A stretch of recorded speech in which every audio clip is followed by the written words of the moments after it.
से गुज़र पिया। मां अॼु इन हाल बरदारी में लसा तंज़ीम जे तरफ़ां साईं vice chancellor professor doctor Bhikharam साहब जो, साईं मोहतरम मुनीर अहमद जुनेजो साहब, साईं पंहिंजो रजिस्ट्रार साहब, साईं डॉक्टर मुर्तज़ा दायो साहब ऐं मुंहिंजा ऑफिसर साहिबान, डायरेक्टर फिनांस, ॿिया मुंहिंजा मोहतरम ऑफिसर, प्रोफेसर ऐं हिन फैकल्टी मेंबरनि, लोहा जो सदर साईं अब्बासी साहब ऐं मुंहिंजा मुलाज़िम दोस्तो, मां तव्हां सभिनी जो निहायत ई दिलि सां शुक्रियो अदा कयां थो जो तव्हां अॼु हिन हलबरदारी तक़रीब में अची असांजो मान मथा कयो आहे। तव्हां सभिनी दोस्तनि, आयल दोस्तनि खे वेलकम चवां थो ऐं तव्हांजी महिरबानी। दोस्तो, ॻाल्हियूं त तमामु घणियूं आहिनि, पर असुल साईं वटि टाइम जी शायदि शॉर्टेज आहे, सो उन करे कुझु मुख़्तसिर पिया कयूं प्रोग्राम खे, पर मुख़्तसिर ईअं बि न कंदासीं। कुझु शयूं अहिड़ियूं आहिनि जेके उहे शयूं उहे पुराणा मुतालबा आहिनि, अॼु जा न आहिनि, पर उन्हनि खे 10 साल थी विया आहिनि। शायदि इन्हनि मुतालबनि जे लाइ असां कराची ताईं, हैदराबाद प्रेस क्लब ताईं लॉन्ग मार्च बि कया, जंहिंजा गवाह इहे असांजी बहिराणी यूनिवर्सिटी, सिंधी यूनिवर्सिटी, भाऊ गुलाम नबी भलाई साहब हिते वेठल आहिनि। इहे दोस्त असांजा फेडरेशन जा जेके दोस्त आहिनि, एडी साहब वारा आहिनि, पंहिंजो नूरमल धुले साहब वारा जनरल सेक्रेटरी साहब जेको असांजो दोस्त लाड़काने खां आयो आहे, उहे दोस्त इन शइ जा गवाह आहिनि त असां इन्हनि मसइलनि जे लाइ तमामु पुराणो जाखोड़ियो आहे। ऐं मां जस ॾींदुसि पंहिंजे लम्स जे सभिनी मुलाज़िमनि खे, ऐं मां उन्हनि खे अॼु ॾींहं ते जस ॾींदो आहियां जन असां सां गॾिजी हर जिदोजहद में असां सां हमेशह साथ ॾिनो आहे। उहे असांजा दोस्त, असां हैदराबाद प्रेस क्लब ताईं लॉन्ग मार्च बि कया पैदल, उन खां पोइ कराची ताईं बि असां जेको आहे बुख हड़ताल ते वेठासीं। त उन में जेके देरीना मुतालबा, जीअं असांजे चेयरमैन साहब चयो त भई असांजो देरीना मुतालबो पहिरियों इहो हुयो त भई असांखे सभिनी यूनिवर्सिटियुनि खे, जीअं बहिराणी यूनिवर्सिटी खे सोसाइटी ॾिनल आहे, सिंधी यूनिवर्सिटी खे ॾिनल आहे, त इहा हिकिड़ी ओवरऑल पॉलिसी हुई त सभई यूनिवर्सिटियूं पंहिंजी सोसाइटी जे लाइ जेका आहे सा पॉलिसी एडॉप्ट कनि ऐं उहा यूनिवर्सिटी जे लाइ ज़मीन पोइ ख़रीद कनि। पर वॾो अलमियो असर इहो त नौशाद साहब जे दौर में असां इन कम ते ॾाढो होमवर्क कयो ऐं अॼु ॾींहं ते उहे शयूं असांजी लिखत में साईंजनि वटि फाइल में पियल आहिनि, जेके पेड आहिनि। असां उन टाइम में इहे चऊं पिया त हीअ जेका पोयां ज़मीन पियल आहे, जंहिं ते अॼु कब्ज़ा थी विया आहिनि, वॾो अफ़सोस इहो आहे त असांजी यूनिवर्सिटी जे पासे में कब्ज़ा आहिनि। उन्हनि कब्ज़नि जे करे असांजी यूनिवर्सिटी सेफ न आहे, पर असांखे मुलाज़िमनि खे उहा ज़मीन न ॾिनी वई ऐं उहा ज़मीन कब्ज़े जे लाइ ॾिनी वई त कब्ज़ा भली थियनि, पर यूनिवर्सिटी मुलाज़िम न खणे। असां इहा शइ चाहियूं था त कब्ज़ो थिए पर मुलाज़िम खे न मिले, इहो नाइंसाफ़ी आहे। असांजो मुलाज़िम जेकॾहिं हिन जाइ ते, कब्ज़े वारी जाइ ते असांजो मुलाज़िम कब्ज़ो करे विया त शायदि वाइस चांसलर जेकॾहिं हुनखे चवे त उहो उथी बि वेंदो, पर जेको ॿाहिरियों माण्हू वेंदो त उहो असांजी यूनिवर्सिटी जे लाइ वॾो ख़तरनाक हूंदो। असांजो हीउ इदारो सेफ न आहे, छो जो हिन इदारे जे पोयां जेके शयूं पोयां माण्हू वेठा आहिनि उन्हनि जी असांखे का ख़बर कान्हे का, ऐं लॉ एंड ऑर्डर जे करे असांखे प्रॉब्लम यूनिवर्सिटियुनि में, असांजी यूनिवर्सिटी में थियनि था। इन्हनि मसइलनि जी मां निशानदेही साईं जन खे कंदो थो हलां त इहे मसइला नंढड़ा न आहिनि, अॼु नंढड़ा आहिनि, सुभाणे वॾा आहिनि, पर असांजो देरीना मुतालबो इहो आहे त ख़ुदा तां महिरबानी करे तव्हां दोस्त अॼु सभु वेठा आहियो, तव्हांखे पंहिंजे औलाद, पंहिंजे बचनि जे लाइ सोसाइटी खपे, जेके खपे था त मथे कयो। साईं ही तव्हां वाइस चांसलर खां इहो मुतालबो था कयूं हथ ॿधी त महिरबानी करे असांजी सोसाइटी जो मसइलो हल करे ॾियो। उन में असां वाइस चांसलर साहब सां हर शइ में ॿधल आहियूं, जेको कंट्रीब्यूट थींदो मुलाज़िम मथां रखबो असां भरण लाइ तयारु आहियूं। असां नौशाद साहब खे बि ऑफर कई त असांजे लोअर मुलाज़िम ते जेको कंट्रीब्यूट रखो, जेको कंट्रीब्यूशन रखंदो, पर हुनजी ग्रेड जे हिसाब सां जेको रखंदो असां ॾियण लाइ तयारु आहियूं। असांजी कटौती कयो, असांखां पैसा उहो अकाउंट ठाहियो जंहिंमें असांजा मुलाज़िम जीअं अॻ में 2000 जो चालान भरियल आहे, वाइस चांसलर जो अकाउंट ठाहिनि, उन में रखनि, कुझु ऑफिसरनि ते रखनि, कुझु प्रोफेसरनि ते कैटेगरी वाइज पैसा रखनि, उहे पैसा असां ॾियण लाइ तयारु आहियूं। ॿिया साईं जन खे महिरबानी जेकर साईं जन कनि त कुझु यूनिवर्सिटी, पर साईं त अॼुकल्ह जॾहिं बि साईं वटि वेंदा आहियूं त साईं चवंदा पैसा कोन्हनि।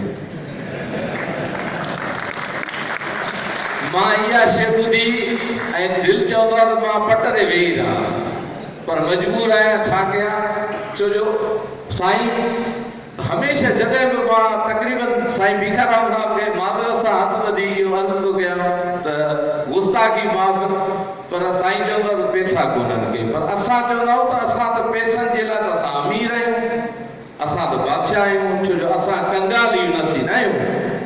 असां अल्हम्दुलिल्लाह प्रिंसिपल जे तौर जॾहिं कॉलेज हुयो तॾहिं ई अमीर हुआसीं, हाणे त अञा बि अमीर तरीन आहियूं।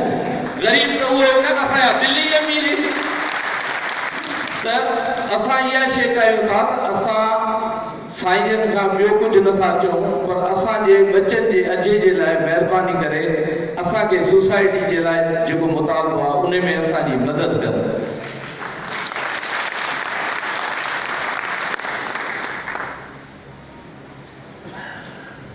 ॻाल्हियूं त घणियूं आहिनि। असांजी कॉलोनी में जेके क्वार्टर रिनोवेशन शुरू थी, उहा रिनोवेशन बि हाणे वरी ब्रेक थी वई आहे। छो त उन में जेके बिल आहिनि, साईं हिते डायरेक्टर फाइनेंस साहब वेठा आहिनि, जेके बि उते रिनोवेशन शुरू थी, कंहिंजो 1.5 लख जो कमु हो, कंहिंजो 2 लखनि जो कमु हो, उहे कम बंदि थी विया आहिनि, छो जो बिल पास नथा थियनि। बिल पास इन करे नथा थियनि, चवंदा त भई पैसा कोन्हनि के। हाणे जेके कम जन माण्हुनि जा थियल आहिनि, उन्हनि जे घर में उहो किचिरो पियो आहे थियो ऐं माण्हू परेशान आहिनि वीचारा, त भई असांखे ख़ुदा महिरबानी करे असांखे घर त कंप्लीट कराइजो। जन दोस्तनि जा टेंडर थियल आहे, उन्हनि जा सॼा टेंडर जो कमु रेडी पियो आहे, पर टेंडर नथो थिए। सो महिरबानी करे साईं वीसी साहब खे, डीएफ साहब खे इहा अपील आहे त महिरबानी करे असांजे जेके दोस्तनि जा रिनोवेशन जा ग़रीबनि जा जंहिंजूं छितियूं किरियल आहिनि, जंहिंजा घर किरियल आहिनि, त उन्हनि दोस्तनि जी महिरबानी करे उन्हनि खे उहे घर रिनोवेट करे ॾिना वञनि त साईं जन जी महिरबानी थी। ॿियो वॾो मसइलो असांजे बच्चनि जी तालीम, एजुकेशन जेका हिते यूनिवर्सिटी में पुराणो मसइलो आहे। त असां महिराणी यूनिवर्सिटी पब्लिक स्कूल ठाहियो। पब्लिक स्कूल यूनिवर्सिटी जो एसेट आहे ऐं पब्लिक स्कूल मां यूनिवर्सिटी खे अर्निंग आहे। असां बि चाहियूं था त को अहिड़ो पब्लिक स्कूल खपे। हालांकि नौशाद साहब जेको पाक तुर्क जॾहिं स्कूल ठहियो हो त असांजी साईं जन सां इहा नेगोशिएशन थी त पाक तुर्क में असां ग़रीब मुलाज़िमनि खे उन में शेयर ॾिनो वञे, त कम से कम असां ग़रीबनि जा ॿार भला पटेवाले जो पुटु पटेवालो ई थिए। ईअं त न आहे त पटेवाले जो पुटु पटेवालो ई थियो, पर असां साईं को नौशाद साहब महिरबानी कई, कुझु उन टाइम में इहो थियो त उन में कुझु ॿार थिया, पर उन जी मैनेजमेंट पोइ अॻिते हली उहा घुमी वई। छो जो उन्हनि जॾहिं पैसो ॾिठो त 10,000 20,000 जॾहिं फीयूं वठंदा त पोइ हुननि जो दिमाग़ फिरी वियो। हुननि चयो न, हिननि ग़रीबनि जा ॿार पढ़ंदा, असां ॿाहिरियां ॿार जेके अचनि था उन्हनि खे पढ़ाईंदासीं, उन्हनि खां पैसो घुरींदासीं, हिन ग़रीबनि जा ॿार न पढ़ंदा। सो असां साईं खे इहा रिक्वेस्ट कंदासीं त उहो अमीरनि जो स्कूल आहे, पर असां ग़रीबनि जे लाइ पब्लिक स्कूल ठाहे ॾिनो वञे। उहो पब्लिक स्कूल त असांजे मुलाज़िमनि जो हक़ आहे।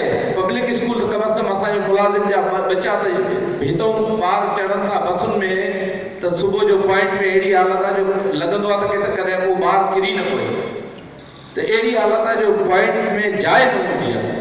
एतिरा ॿार था वञनि पंहिंजो महिराणी यूनिवर्सिटी स्कूलनि में।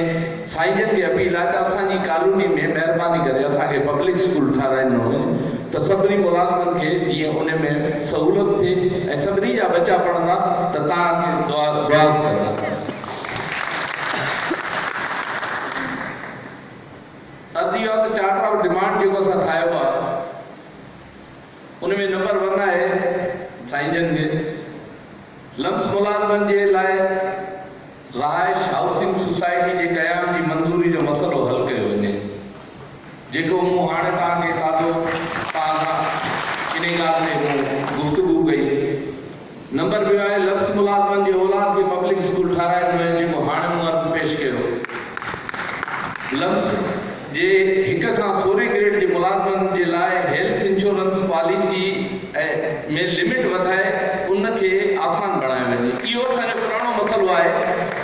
असांजे पीउ माउ जी जेका लिमिट रखियल आहे, छो जो पीउ माउ त कोरोना जॾहिं थींदा आहिनि त बीमार त उहे ई हूंदा आहिनि असां खां वधीक। उन्हनि जी लिमिट रखियल आहे 50,000। मां पंहिंजी अमड़ खे खणीसि 50,000 ज़ाकत नेशन में कार्ड ॾिनो। 50,000 मूंखे हिकिड़ी ॾींहुं शाम जो पहुतो, ॿिए ॾींहं ते सुबुह जो भाईजान ने तव्हांजो 50,000 पूरो थी वियो, हे कार्ड खणो, हाणे बक़ाया पैसा जमा करायो। त 50,000 अॼुकल्ह जे दौर में 50,000 में थिए छा थो? मां वॾे अफ़सोस सां मां साईं जन इहो चवंदुसि त हिते सभु डॉक्टर पे वेठा आहिनि, तव्हां पाण ख़ुदा न फ़ैसिलो कयो त 50,000 में हिकिड़ी नंढड़ी ऑपरेशन बि नथी थिए। त 50,000 पीउ माउ जेकॾहिं असांजो ऐं वॾो इहो आहे त कॾहिं ईअं आहे त पेशेंट को हितां को सीरियस आहे राति जो, उनखे कराची खणी विया ऐं उनखे ICU में हुते शिफ्ट कयो, त छा थींदो त जेकॾहिं हुनजी लिमिट 2.5 लख रुपया पूरी थींदी, चवंदा भाउ हाणे या पेशेंट कढो या पैसा ॾियो। त साईं सीरियस पेशेंट राति जो असां खणी आयूं, 2.5 लख रुपया त उहो त कार्ड में तव्हांजी महिरबानी, हाणे बक़ाया पैसा असां काॾूं ॾियूं? ओॾीमहिल असां वटि ॿी का शइ आहे कोन जो असां खपायूं। को ढगो ढोर कराची में बीठल कोन्हे को त माण्हू असां उनखे खपाए पैसा ॾियूं। त हाणे उन में पोइ चवंदा त भई ओॾीमहिल देर पैसा ॾियो। सही, इन में महिरबानी करे जेको ICU जो पेशेंट हुजे, ख़ुदा महिरबानी कयो उहो पेशेंट निकिरंदो जॾहिं ईंदो त पोइ महिरबानी तव्हां कंदो। फ़िलहाल त हुन हॉस्पिटल खे चओ त हुन ग़रीब खे त बख़्शनि। जेकॾहिं उहो पेशेंट हुते हुनजी हालत एॾी क्रिटिकल आहे जो उहो ICU मां ॿाहिरि निकिरी नथो सघे, त उन माण्हू पेशेंट खे ॿाहिरि जेकॾहिं कढंदा त उहो मरी वेंदो। त उन जे लाइ मैडम खे इहो चयो, महिरबानी करे मेडिकल वारी मैडम खे चयो वञे त भई जेको सीरियस पेशेंट ICU में आहे त उनखे कम अज़ कम फ़िलहाल ओतिरो टाइम त हलणु ॾियो जेसिताईं स्टेबल त थिए। पैसा हुनजा पूरा थी विया आहिनि, उन खां पोइ पैसा वरी यूनिवर्सिटी महिरबानी कंदी, वरी बि तव्हांजा पेर झलींदासीं, पेर पकड़ींदासीं त असांते महिरबानी थींदी। पर ओसि ताईं त हुनखे ॾियो त ICU मां शिफ्ट थी उहो स्टेबल थिए, पंहिंजे वार्ड में अचे त पोइ पैसनि जो बिलो कंदो। इहो बि साईं जन खे रुपए सां महिरबानी।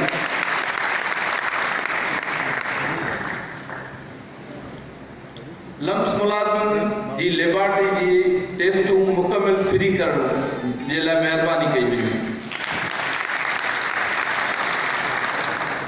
इहो बि साईं जन खे अर्ज़ु कयूं था त महिरबानी करे असांजी एडवांस जो डायग्नोस्टिक लेबॉर्ट्री पंहिंजी आहे, उन में असांखे महिरबानी करे टेस्टुनि में फुल फ्री कयो वञे। छो जो के टेस्टूं एॾियूं महांगियूं कास्टली जेके माण्हू नथा अफोर्ड करे सघनि, उन में कुझु कंसेक्शन आहे, पर महिरबानी करे जेकॾहिं फुल करे ॾिनी साईं जन जी महिरबानी। लम्स कॉलोनी में बिजली जा मीटर हटाए हर महीने फिक्स रेट ते खे पगार मां कटौती कई वञे, जीअं पहिरियां कटौती थींदी। मां साईं खे ॿुधाईंदो हलां त कल्ह असांजी कॉलोनी मां वरी कची कॉलोनी मां हिकिड़ो ट्रांसफार्मर वापडा वारा कटिया आहिनि। साईं कॉलोनी में एॾो इशू आहे लाइट जो माण्हू ही तक़रीबन तव्हां साइको थी विया आहियो, चरिया थी विया आहियो, लाइट जो मसइलो हथ त खणो थोरो, महिरबानी कयो। लाइट जो मसइलो आहे, पका आहे, थोरो ॾाढे ॻाल्हि साईं ॿुधे, मीटर खपनि तव्हांखे, न खपनि या खपनि, पैसा भरींदो। साईं तव्हां पाण फ़ैसिलो कयो। ही ग़रीब माण्हू बिजली वारनि हिननि खे चरियो करे छॾियो आहे। एस जो ईअं थो अचे ॼण त SP असांजे रेड करण असांजी कॉलोनी में गिरियो आहे। एस जो वापदा न आहे, पर SP आहे, पुलिस डिपार्टमेंट नाम चरियल आहे वापदा। ईअं था अचनि लाइन में न ॼण त सूबेदार SHO हुजनि। इहा त ज़्यादती आहे। पैसा जेकॾहिं के ग़रीब ते रहियल आहिनि त उनजो मक़सदु इहो थोरे त तव्हां हुनखे डिडक्शन हर महीने 10,000 डिडक्शन, 10,000 बिल। फैक्ट्री त कोन था हलाइनि, अंदरि हिकिड़े कमरे जो क्वार्टर आहे, उन में फैक्ट्री त कोन हलंदी आहे। FIR बि कटंदा हुआ, FIR।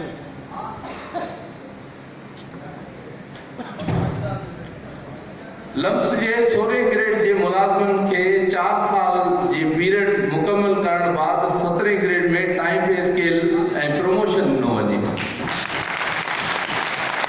इहो मसइलो साईं जन खे असां वक़्तन फ़वक़्तन इन ते एहतजाज बि कया आहिनि ऐं इन इन मसइले ते असांजो काफ़ी टाइम गुज़रियो आहे, जेको साईं खे शायदि चङी तरह सां यादि हूंदो त असां हिन ते ॾाढो पट ते वेठा आहियूं, ऐं ॾाढा नारा बि हया आहिनि।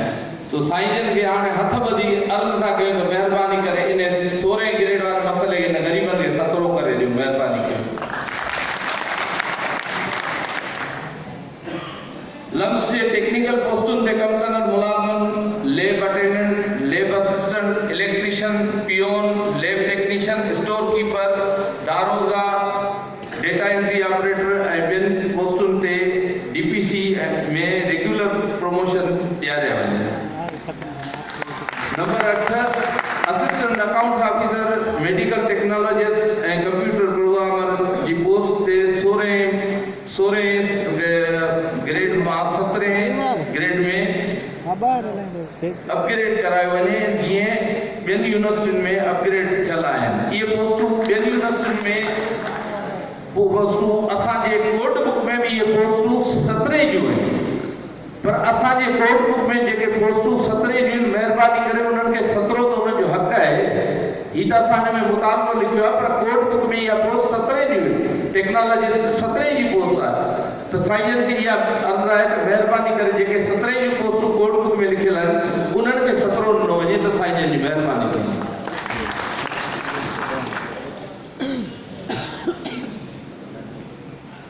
कॉन्ट्रैक्ट मुलाज़िमनि खे 1 साल जे पीरियड खां पोइ रेगुलर कयो वञे, जीअं मेहराण यूनिवर्सिटी जामशोरो में ऐं ॿियनि यूनिवर्सिटियुनि में कयो पियो वञे। मेहराण यूनिवर्सिटी जा दोस्त गवाही ॾींदा, असांजो दोस्त इलेक्शन चेयरमैन बि हुयो, तव्हां वटि साईं 1 साल में थींदो आहे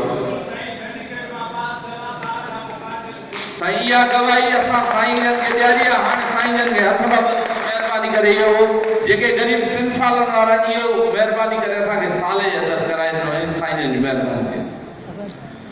लम्स जे मुलाज़िमनि जी रिटायरमेंट खां पोइ बिना कंहिं शर्त जे उनजे पुट धीउ ज़ाल जी नौकिरी थी वञे, इहो मसइलो कोई एॾो वॾो इशू न आहे, इहे साईं जन कंदा आहिनि, पर उन में छा आहे जो टाइम काफ़ी लॻी थो वञे, पोइ जेको रिटायर थिए थो उहो ॾाढो परेशान थो थिए। उनजे औलाद खे कॾहिं कंहिंखे 6 महीना लॻी था वञनि, कंहिंखे साल लॻी थो वञे, कंहिंजे लाइ इहो चयल आहे त मुंहिंजी साल न लॻंदी। सो महिरबानी करे साईं जेकॾहिं कंहिंखे औलाद न आहे त उनजी घरवारी त जेकर पढ़ियल लिखियल आहे त उनजी नौकिरी त हक़ आहे, त उहा महिरबानी करे उन्हनि जो हक़ ॾिनो वञे।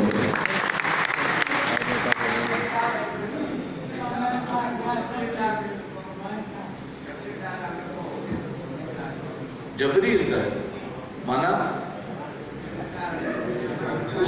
साईं जेको जबरी रिटायर थिए, दोस्त पुछंदा उनखे छा कयूं, ॿुधाए।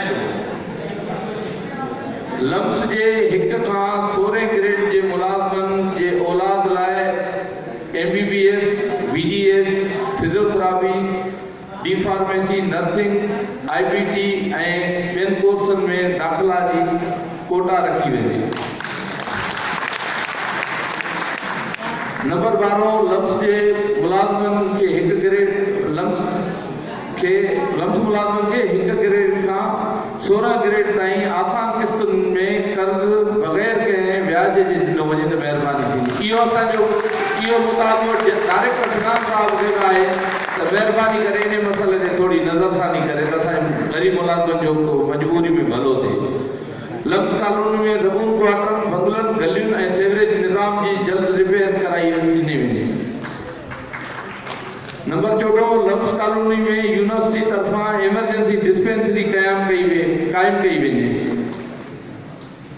इमरजेंसी इन करे त राति जो कॾहिं इमरजेंसी थिए थी त जेकॾहिं असांजी कॉलोनी में डिस्पेंसरी हुजे त फ़िलहालु जेको आहे फर्स्ट एड हुते मिली वञे, त इहो साईं जन खे आहे त महिरबानी जेकर हुते थी सघे त महिरबानी थींदी। नंबर 15 लम्स जे ट्रांसपोर्ट सेक्शन में कमु कंदड़ क्लीनर ऐं ड्राइवर जी पोस्टुनि ते तरक़ी ॾियारी वञे, जेके क्लीनर कमु कनि था उन्हनि खे ड्राइवरनि जी पोस्ट ते तरक़ी ॾियारी वञे थी। नंबर 16 लम्स जे 1 सीनियर माइनॉरिटी मुलाज़िम खे सैनिटरी इंस्पेक्टर जी पोस्ट ते कयो वञे, जेके असांजा मसीह बिरादरी जा दोस्त आहिनि त उन्हनि जो इहा पोस्ट आहे सैनिटरी इंस्पेक्टर, उन्हनि जी पोस्ट आहे। अगरि महिरबानी करे उन्हनि खे उन पोस्ट ते रखियो वञे त महिरबानी थींदी, छो इहा पोस्ट उन्हनि दोस्तनि जे लाइ आहे पंहिंजो कोट बुक में लिखियलु आहे। 17 मसीह ऐं हिंदू बिरादरी लाइ मुस्लमाननि वांगुरु हर साल उन्हनि जे मुक़दस मक़ामात मोकिलण लाइ पुणा कढिया वञनि। लम्स यूनिवर्सिटी में 1 खां 16 ग्रेड ताईं जेके बि मुलाज़िम कंप्यूटर ते कमु करे रहिया आहिनि उन्हनि खे कंप्यूटर अलाउंस ॾिनो वञे। 19 सैनिटरी वर्कर जी पोस्ट ते कमु कंदड़ मुस्लमान मुलाज़िमनि खे पोस्ट खे तब्दील करे कंहिं ॿी पोस्ट ते मुक़ररु कयो वञे। इहो बि पुराणो मुतालबो आहे त महिरबानी करे जेके मुस्लमान आहिनि उन्हनि खे जेके उन्हनि जूं असुल एक्चुअल पोस्टूं आहिनि उन्हनि ते ज़िम कयो वञे त महिरबानी थिए। नंबर 20 लम्स जे मुलाज़िमनि जे घर ऐं गाॾी जे लाइ बिना व्याज जे आसान किस्तुनि ते कर्ज़ ॾिनो वञे। नंबर 21 लम्स कॉलोनी जे रोड रस्तनि जी मरम्मत, सिक्योरिटी ऐं सफ़ाई लाइ अमलो मुक़ररु कयो वञे। जेको एतिरो स्टाफ कोन्हे कॉलोनी में साईं, जेको उते असांजे गटरनि जो या जो जेको निज़ाम आहे को रोड रस्ता सॼा पाणी सां भरिजी था वञनि, महिरबानी करे उते जेकॾहिं स्टाफ वधायो वञे महिरबानी थी। नंबर 22 लम्स जे कच्ची कॉलोनी ऐं मसीह कॉलोनी में पाणी जे लाइ जल्द लॻाए ॾिनी वञे। उहो पाणी कम इकराम साहब जी महिरबानी आहे जे कराए छॾियो आहे, तक़रीबन पाणी घरनि में अची वियो आहे, पर कुझु घरनि में अञा कनेक्शन न थिया आहिनि त साईं खे इहा रिक्वेस्ट आहे त उन्हनि घरनि में कनेक्शन ॾियारियो वञे, महिरबानी। लम्स जे 1 ग्रेड खां 16 ग्रेड जे मुलाज़िमनि जो हिकु नुमाइंदो सिंडिकेट मेंबर मुक़ररु कयो वञे पारां या उन लाइ सिंध हुकूमत खे लिखियो वञे। इहो असां अॻु में बि साईं जन खे रिक्वेस्ट कई जेकर सिंध हुकूमत खे तव्हां लेटर लिखो त भई जेकॾहिं हेठियुनि मुलाज़िमनि जी नुमाइंदो हिकिड़ो नुमाइंदो हुजे त जेके उन्हनि जा मसइला आहिनि उहो उन्हनि खे एड्रेस कंदो, सिंडिकेट में हूंदो त उन्हनि मसइलनि खे उहो वधीक एड्रेस कंदो, छो जो असांजी नुमाइंदगी न आहे त असांजा मसइला जेके सिंडिकेट में उहे काफ़ी मसइला असांजा पेंडिंग थी था वञनि। इहा महिरबानी थिए। 25 लम्स कॉलोनी जे मुलाज़िमनि लाइ रोज़ानो 1 पॉइंट बस लम्स कॉलोनी मां शाम जो 5 बजे शाम जो हैदराबाद मुक़ररु कई वञे। जीअं सिंधी यूनिवर्सिटी में फैमिली जे लाइ शाम जो बसूं ईंदियूं आहिनि त उन में जेके फैमिलियूं आहिनि उहे का शइ जिन वटि पंहिंजियूं गाॾियूं न आहिनि त आयूं वेंदियूं आहिनि और पंहिंजो ख़रीदारी वग़ैरह करे वरी राति जो मोटी ईंदी आहे 8 बजे पोइ। जेकॾहिं इहा ॾिनी वञे त महिरबानी थींदी साईं।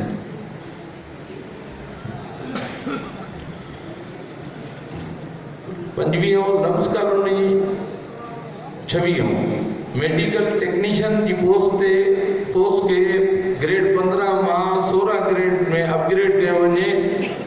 इहो पुराणो मुतालबो आहे त साईं कुझु केडर अहिड़ा आहिनि जेके केडर ब्लॉक आहिनि, जेके 15 में आहिनि उहे 15 में वेठा आहिनि, उन्हनि खे 10-10 20 साल थी विया आहिनि। इहो केडर ब्लॉक जेके केडर आहिनि असांजो इहो मुतालबो आहे त इहे ब्लॉक केडर महिरबानी करे इन्हनि खे कोड बुक जे तहत, अॻु में त कोड बुक कोन हुयो त उन्हनि जो रस्तो न पियो निकिरे, पर हाणे उहो कोड बुक आहे त उन्हनि केडरनि खे कम से कम उन्हनि खे लाइन ऑफ प्रमोशन न वञे त हू वीचारा रिटायरमेंट ते वेठा आहिनि त रिटायरमेंट उन्हनि खे को ग्रेड तक न वञे त उहो अॻिते त वञनि।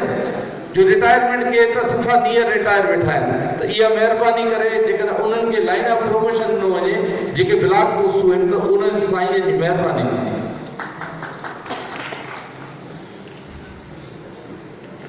27 लम्स जे मुलाज़िमनि लाइ ख़ुशी ऐं गमी में 1 पॉइंट बस बिना मुआवज़े ॾिनी वञे। 28 1 खां 15 ग्रेड जे मुलाज़िमनि लाइ प्रमोशन लाइ हर साल DPC विहारण लाइ तारीख़ मुक़ररु कई वञे। 29 ग्रेड 16 जी प्रमोशन लाइ हर साल सिलेक्शन बोर्ड कराइण लाइ तारीख़ मुक़ररु कई वञे, जेको गुज़िरियल केतिरनि ई सालनि खां जेको कोन थियो आहे। सिलेक्शन बोर्ड काफ़ी टाइम खां वठी असांजो 16 वारनि जो रुकियल आहे, महिरबानी करे सिलेक्शन बोर्ड जी साईं डेट ॾिनी वञे ऐं सिलेक्शन बोर्ड हर साल थियणु खपे, इहो असांजो मुतालबो आहे। नंबर 3 लम्स में चौकीदार मुलाज़िमनि खे चौकीदारी अलाउंस पघार में शामिल करे ॾिनो वञे त महिरबानी थी। इहो त नंढो मुतालबो आहे साईं, चौकीदारनि खे अलाउंस मिले थो पर उन्हनि जी पघार में नथो लॻे, महिरबानी करे उन्हनि जी पघार में लॻी वेंदो त उन ग़रीबनि जो भलो थींदो। एकटीहो डेंटल डिपार्टमेंट हैदराबाद जा मुलाज़िम छंछर ते बि ड्यूटियूं कनि था, उन्हनि लाइ छंछर जी ॾींहं जे अलाउंस मुक़ररु कयो वञे, जेकर इहो महिरबानी थींदी साईं। हीअ असांजो चार्टर ऑफ डिमांड हुयो जेको असां साईं जन जी ख़िदमत में रखियो आहे ऐं इंशाअल्लाह मूंखे अलाह में उमेद आहे